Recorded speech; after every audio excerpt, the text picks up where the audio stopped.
I'm going to turn this lumber into a sleek mid-century modern sideboard with wine rack and velvet-lined drawer boxes. Everything goes exactly as planned.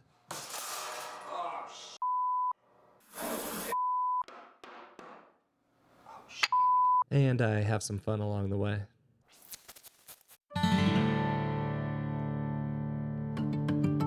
Sideboard, credenza, buffet? I'm not sure how to differentiate them, but I do know that this one will serve as a liquor cabinet that my wife and I are giving to some good friends for a wedding present. And we want it to be walnut with black and brass accents. I was originally going to buy some dimensional boards from my lumber supplier, but he ended up offering me a really great deal on these air-dried walnut slabs. They'd been sitting outside, uncovered, dead stacked, for quite some time, so they were in really rough shape. I of course knew this before I made the purchase, but the more I began to move these things around, the more I started to question my decision. Surface moisture from sitting outside in the snow was causing them to read over limit on my moisture meter. They needed to be cleaned up as much as possible before getting stacked and stickered so they could dry out. The first thing I wanted to do was cut off all the live edges with the track saw. Then, in order to give these things the best chance at drying out quickly, I figured it made sense to run them through the planer to get all that grime and surface debris off. So within a few hours of getting the load back to my shop, I had a few boards cleaned up, stacked, and stickered. While those were drying, I went to work in Fusion 360. The couple that this is going to have a modern, minimalist taste in furniture, so clean lines and subtle accents is what I'm going for. I wanted to tackle the main cabinet first, since all of the other components would reference off the final dimensions of the case, which, let's face it, may not end up being exactly the same as the model. I wasn't sure how long it would take for all that surface moisture to leave, but after about 3 days they were all reading around 10%, at which point I started milling up the stock for the casework. All the boards were a heavy 8/4, so I wanted to resaw everything down and hopefully end up with a final thickness around 7/8. One down, a bunch more to go.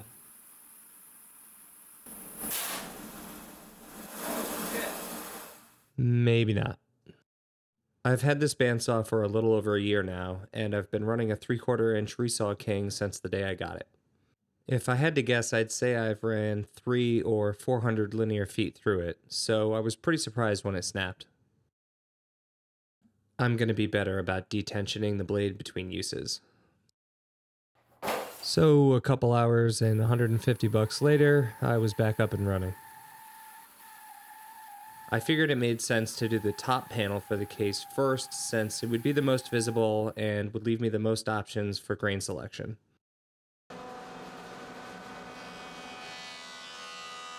I've been wanting to replace this little 6-inch joiner for a while now, and I finally pulled the trigger. In fact, if you pay attention toward the end of the video, you can catch a glimpse of the new one. Anyway, when milling rough stock, I really prefer to get both faces flat in coplanar first, and then move on to the edges. When you do it this way, you can run the board in any orientation when doing your edge jointing. To get my second edge parallel to the first, I use a glue line rip blade from CMT. This definitely gets me pretty close, but I can't say I've ever been able to actually do a glue up straight off of this blade. It seems like I always need to go back and clean things up with a hand plane.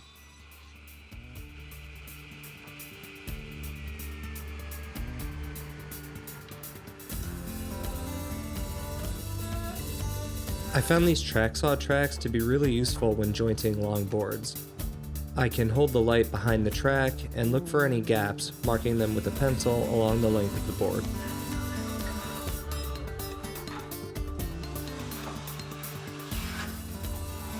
Then I can knock down any high spots using my number 5.5 jack plane, and go back to check that those gaps are gone, again using the track.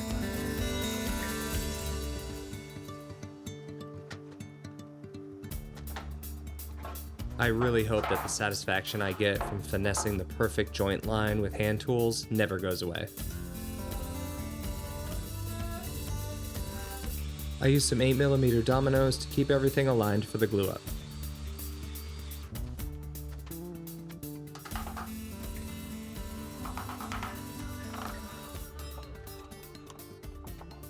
After wrestling with the dominoes, I clamped everything up and let it sit overnight. Next, it was time to lay out the boards for the bottom and side panels, following the same milling process to prepare everything for glue up.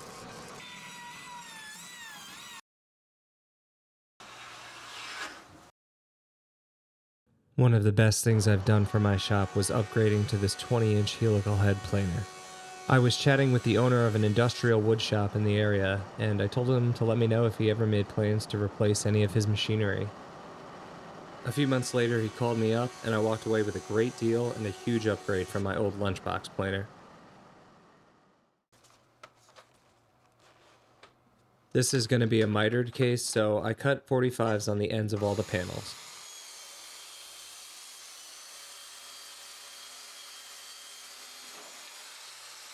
The case was to have 4 compartments, so I needed 3 internal dividers and dados for each in both the top and the bottom panels. I marked the location for all the dividers and used the router with the track attachment to cut stopped dados on the top and bottom panels.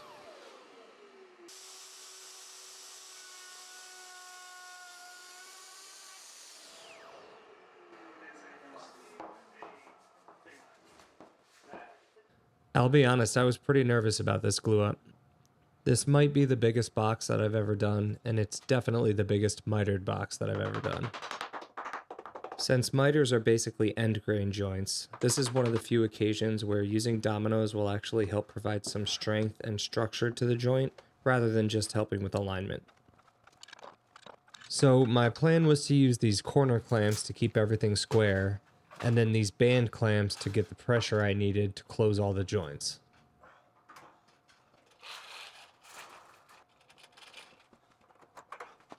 Things started off pretty well. Those corner clamps were actually really useful to kind of hold everything together. They sort of acted like another set of hands.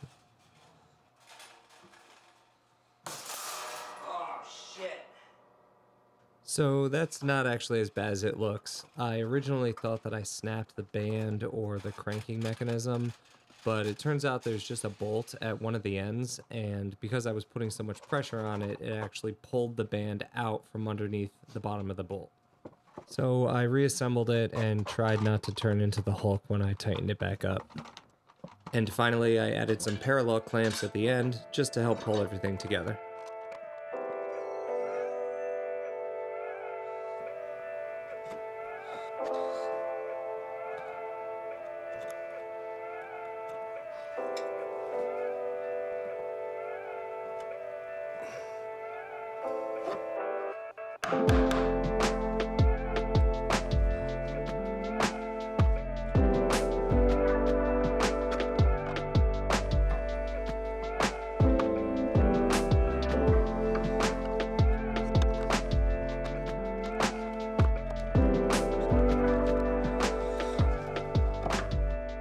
Once that was done, I did a dry fit to make sure all the dividers slid in nicely.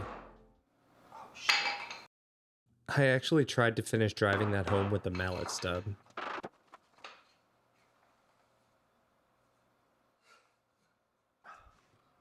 I wanted a 45-degree chamfer along the entire front edge, and figured it made more sense to do this after everything was assembled, rather than adding another element to an already complicated glue-up.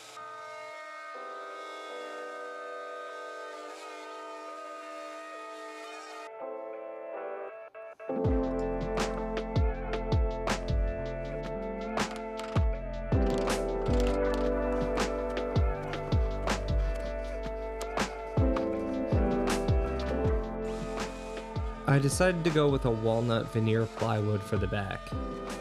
Going with a solid wood panel was something that I considered, but thinking about how to manage wood movement got real complicated really fast. So the back of the cabinet got a 1/2-inch rabbet that would accept the 1/2-inch plywood.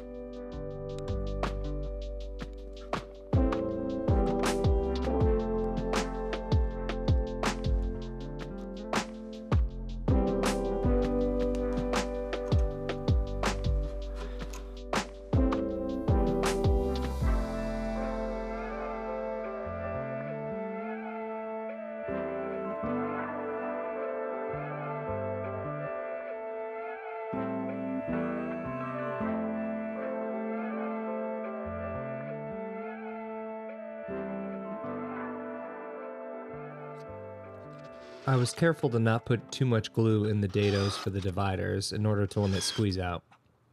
So I added a few screws from the bottom to increase the strength. I also added a pocket screw at the top rear of each divider, since these would be fully covered up by the back panel.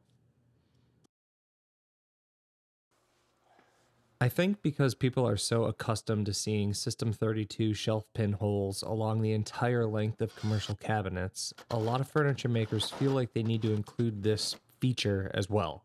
But to keep things more minimalist and add some of the accents that I was looking for, I decided to go with 3 brass sleeves that would provide just a few inches of adjustment. I wanted the legs to have that distinct, splayed out aesthetic common to mid-century pieces. So I played around with a few angles in Fusion 360 and ended up with 118 degrees for the outside angle and 138 degrees for the inside.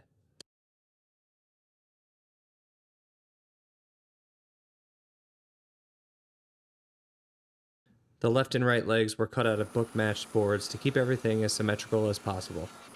I used the bandsaw to cut close to the line and flushed up the edges to an MDF template.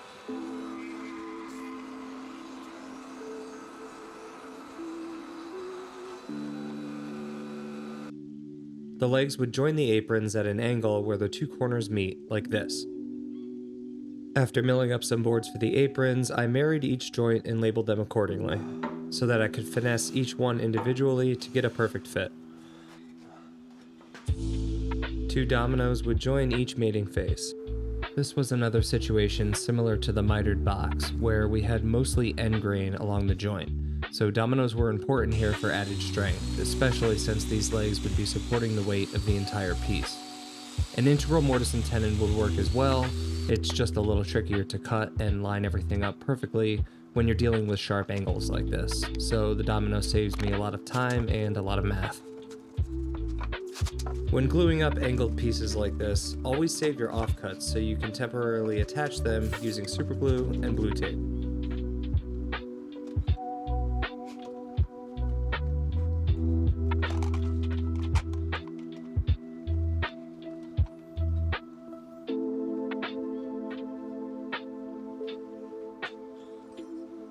The side rails connecting the front and back leg assemblies would also be connected with dominoes.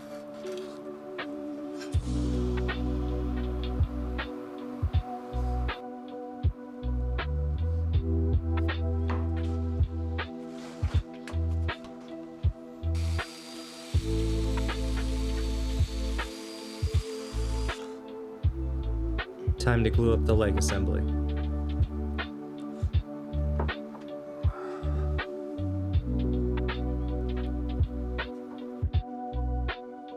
I miss my big mallet.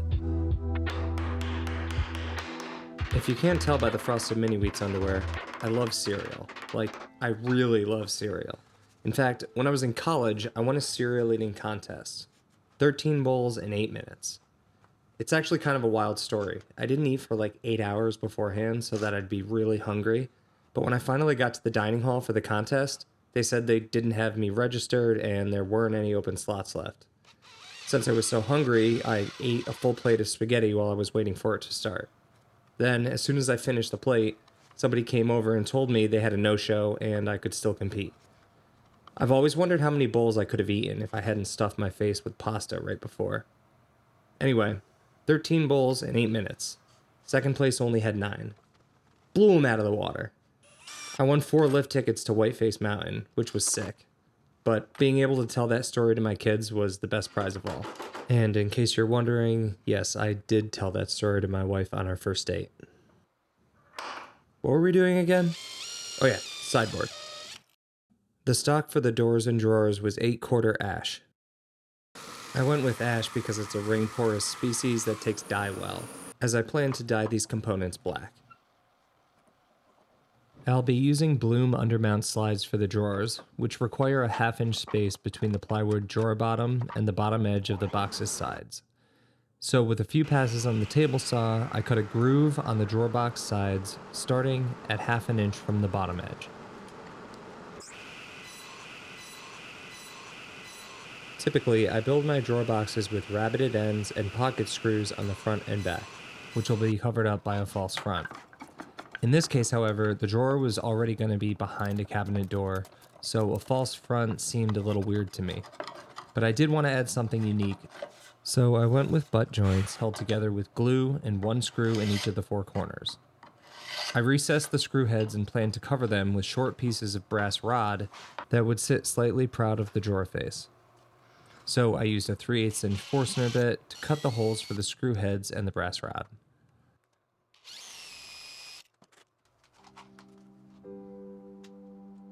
I used 1/2 inch plywood for the drawer bottoms and lined it with a wine-colored velvet cloth.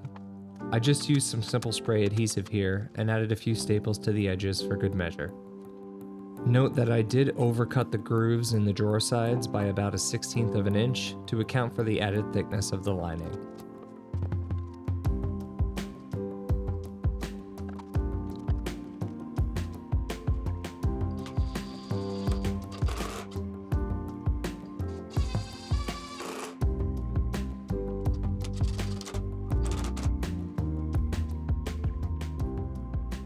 These locking clips for the drawer slides are seated in that 1/2 inch space between the bottom of the drawer box and the bottom of the sides.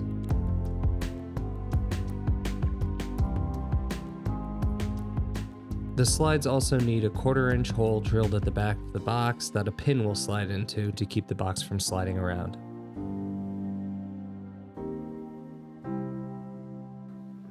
And because I'm not used to building my boxes this way, and I'm a dummy and didn't think it all the way through, I forgot that I needed a stopped dado on the front side of the box. So I plugged it with some end-grained ash and hoped that sanding and some black dye would be enough to cover up my mistake.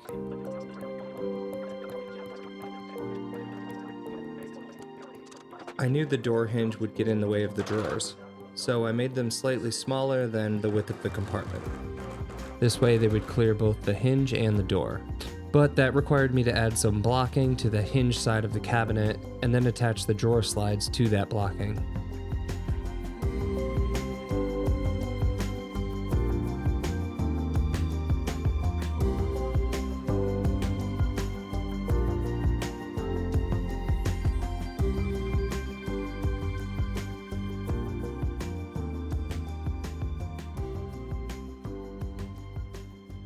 All of the ash in this build was dyed using Rubia Monocoat, Precolor Easy, and black. This stuff is literally just a dye stain, so it provides none of the benefits of an actual finish and absolutely requires a top coat. But before we get to that, I first want to take care of the brass plugs. I started with a 3/8 inch brass rod, which I chucked up in the drill press. I then used a rasp to round over the edges slightly, creating a pillowed effect. Then I worked my way through the grits, starting with 180 and going all the way up to 3000 in order to get a nice polished finish.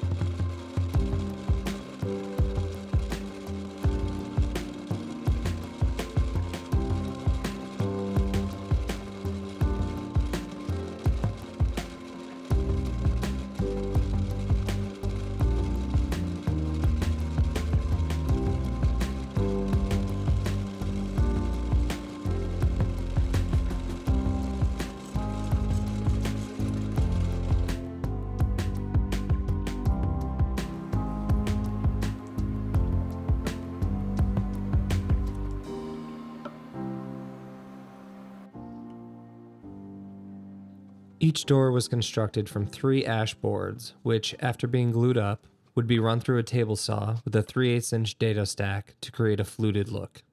The best way I could come up with to cut these grooves consistently was to make the initial cut at one end of the door. Then I would slide the door over exactly 7/8 of an inch by placing a piece of scrap between it and the fence. Then, holding the door firmly in its new position, I removed the scrap and tapped the fence over until it was flush with the edge of the door. Then I could make the next cut and continue on in this fashion until all the grooves were cut.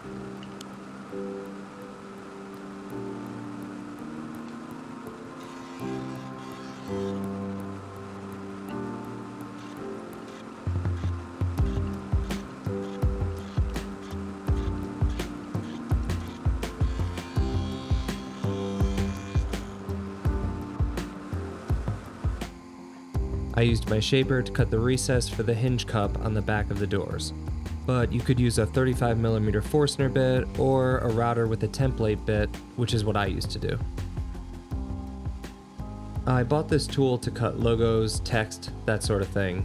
My thought was that it would pay for itself after about 10 projects that would otherwise have to be sent to my CNC guy. Plus it would save me all the downtime while my piece was in his shop. I'm about 7 projects in at this point, and I've been very happy with this purchase so far. But I've actually been finding a lot of other uses for it, like this one, which means one less jig to keep around the shop, and it saves me time in the long run. But you know what's even more useful in the shop, and costs just a little bit less than a shaper, is a headlamp. I'm surprised I don't see more people wearing these in their build videos. Maybe they just don't want to look stupid. Clearly that didn't stop me, but seriously, I'm always crawling around trying to attach something in a dark inside corner or on the bottom of a big piece that I really don't feel like flipping over, and a headlamp is the perfect solution. So what do you guys think? Are you part of the headlamp crew as well, or am I just a weirdo? I'm probably just a weirdo. Because the 2 inside doors open toward one another, the door pulls needed to be recessed, otherwise the pole would bump into the opposing door and prevent them from fully opening. So I figured I could cut a recess and then use a narrow brass plate to give your fingertips something to grab onto when pulling. Again, I found the shaper to be the quickest way to do this, but you could use a router table with some start and stop blocks. After cleaning up all the edges, I cut the brass poles on the bandsaw. Since brass is a non-ferrous metal that doesn't spark when cut, it should be fine to have the dust collection running. For some reason I was being overly cautious here and turned it off anyway.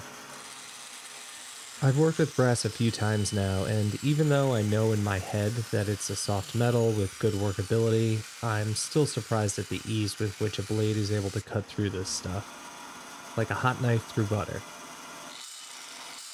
Okay, well, maybe not quite that easy, but still, pretty damn smooth.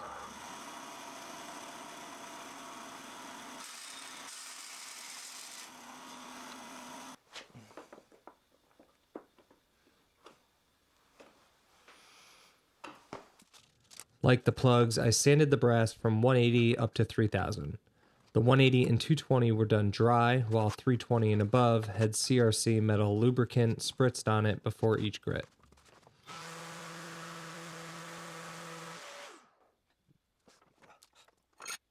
The doors got the same treatment as the drawers, with Rubio Monocoat Pre-Color Easy in black. I use a white pad to work it into the fibers and then wipe everything down with a shop rag.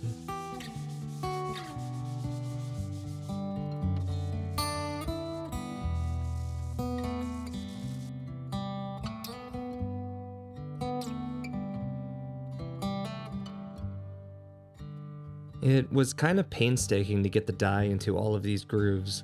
The best way I found was to use a brush to get it in there, take a pass or two with the edge of a white pad, and then just wipe up the excess with a shop rag.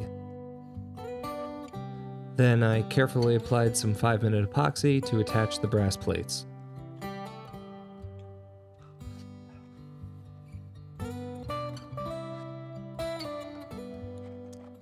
For the finish itself, I used Natura 1 Coat.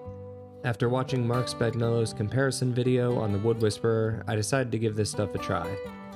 I did add a few drops of black trans tint dye to give it a darker tint and hopefully fill in any little spots that the pre-color might have missed. I have to say I do like this a little bit better than Rubio. I think it has just a tiny bit more sheen and it seems to last longer in the can. But mostly I just like the price. At $37 a can, it's a little more than half the cost of Rubio, and in my opinion works marginally better. So it's definitely going to be my preferred hard wax oil moving forward. Since this piece will serve as a liquor cabinet, the final component I wanted to add was a wine rack and wine glass holder. So I glued up some more ash panels and cut some dados for subdividers.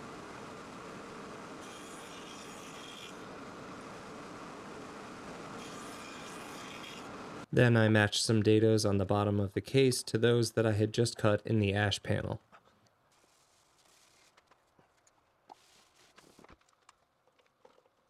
A couple of walnut strips on each subdivider would support the wine bottles, and a few more were added to the walls of the compartment.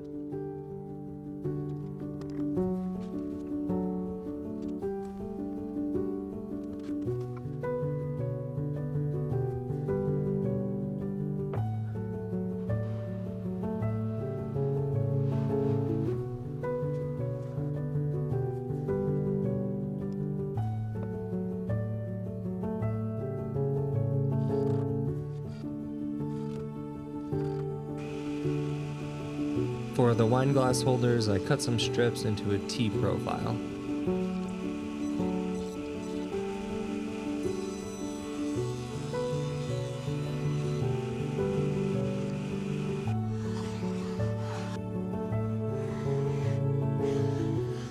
Since the grain on these strips would be running opposite to that of the top panel to which they attached, I drilled some oversized holes to allow for wood movement. An undersized screw in each of the oversized holes would secure the strips at the top of the case.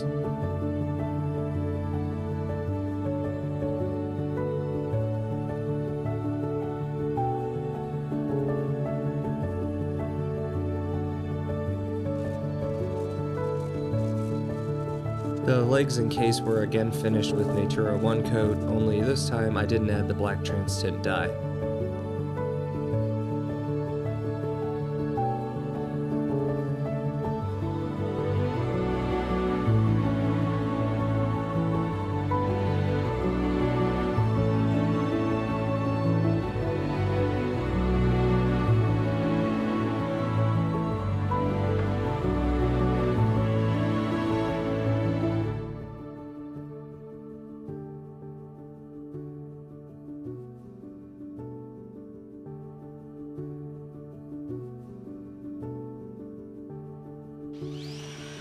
I pre-finished the inside of the back panels so I wouldn't have to reach through the front of the cabinet after they were installed to apply finish.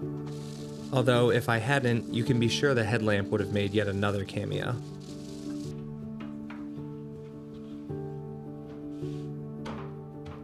That little black wire hanging out of the back is actually for some LEDs. I'm not going to go into the details of that in this video because the process will vary significantly based on the brand, type, and features of the LED system you choose. I will mention, however, that I did wire it up so that the lights will automatically turn on whenever one of the cabinet doors is opened. I'm really proud of this piece, but even more so of the patience with which I built it.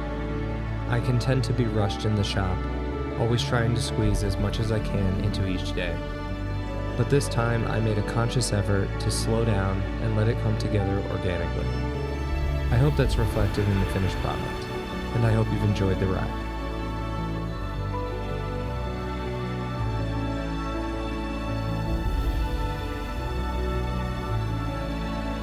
As woodworkers and makers, we can offer something special to those who inherit our creations. Something difficult to value and exceedingly rare in a time of mass production and disposable products. The time, attention, and love that's been poured into bringing these items to life. And I, for one, am truly grateful to be able to share these sacred things with those who matter most. I'll see you on the next one.